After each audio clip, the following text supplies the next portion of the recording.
Hi, it's Bryson here. Here in the absolutely lovely city park in New Orleans, Louisiana. Random facts about this park: it actually is larger than Central Park in New York City. You can believe that. And wanted to record another video talking a little bit about my spiritual journey that I've been going through, and I'm going to talk about some of the pitfalls that I have encountered. Oh wow, look at that, that is beautiful. Wow, now I know that is definitely a sign right there. Wow, that is powerful. That is powerful. That I'm not for sure what type of crane or stork that is, but hopefully I can find that out shortly. But just wanted to talk about some of the pitfalls that I've, and they're very common pitfalls that I have encountered ever since going through and beginning this journey. And I want to talk about them so that other people who are going through their awakening experiences and their journeys can understand what's happening and better manage these negative pitfalls that happen occasionally, or commonly, I should say.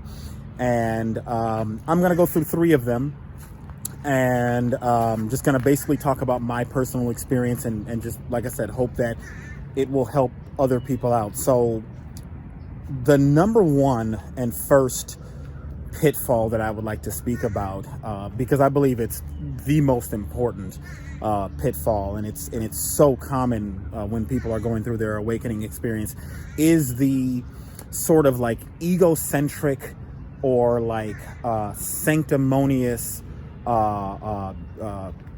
dispositions or judgments that people will often fall into.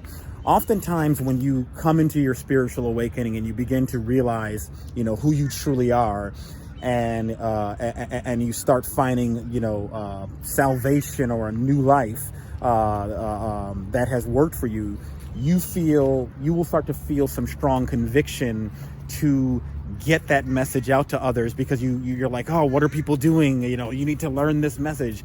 And so what will happen sometimes is that we will get so caught up in trying to share the good news that we will forget that exactly what we have gone about on our journey is not exactly what everybody else needs in their journey. And the big thing that I have realized, and that I really think is one of the most important things to let people know of when they do experience these feelings, where you begin to believe you've come across something that everyone needs to know, and that everyone's not seeing the big picture. You need to understand that, number one, it is not your job to awaken that person. This is a journey that they are going on their own. So you are out of line when you even try to impose or coerce your spiritual awakening on another, human being, another spiritual being. And the other important thing that you need to understand, look at that little mallard there dunking there. The other thing that you need to understand is that just because you perceive someone as being in a lower spiritually evolved state does not make their life or value worthless than those who you feel have gone through their spiritual awakening process. And as you begin to spiritually awaken, one of the big things you will actually begin to notice is that you will start to see the puzzle, how it fits, and see how all of these people and where they are in their lives and how that fits into your life, how that actually works along with your spiritual awakening experience. And it's a really, really powerful, amazing, thing when you come to this realization. So that's the number one thing, is to don't be a judgmental a-hole, and realize that everyone's on their own journey, and that they are all in this beautiful stage play along with you, creating this experience. And then the number two thing that I think is really important to avoid, a huge trap and a pitfall to avoid, is a tendency to get so caught up in your spiritual awakening that you are bringing it up in contexts where it isn't even relevant And as a result, it makes you fail to remain present, which can oftentimes, negatively affect a lot of your relationships, because different people are at different places in their spiritual process.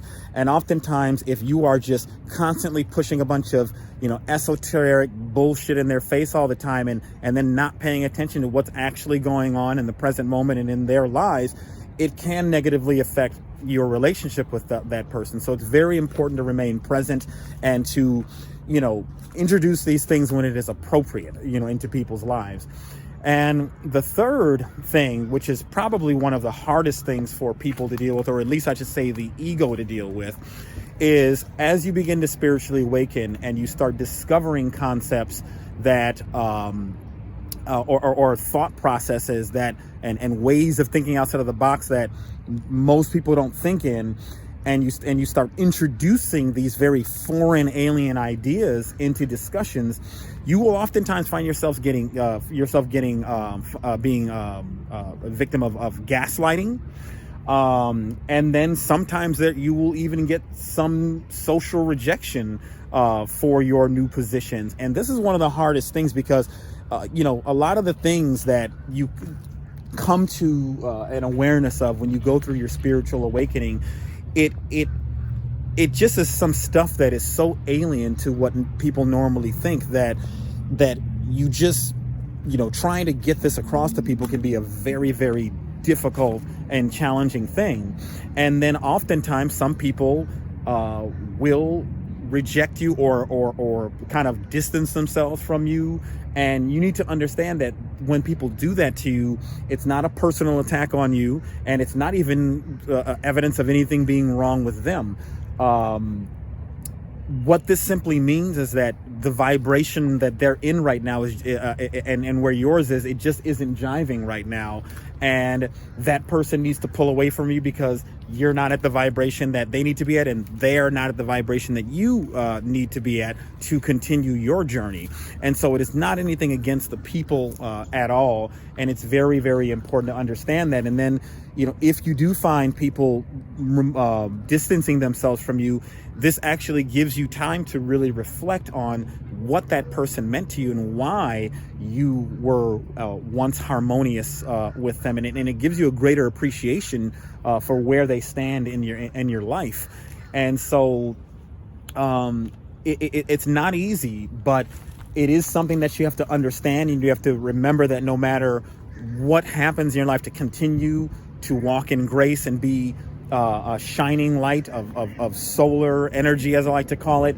You see, I'm wearing the royal blue sweater again. It's a lovely day out here, and I am just very happy to be alive today. And I'm hoping that this energy I'm sharing with you guys today really uplifted your day. You guys have a wonderful day, and I look forward to speaking to you guys again later.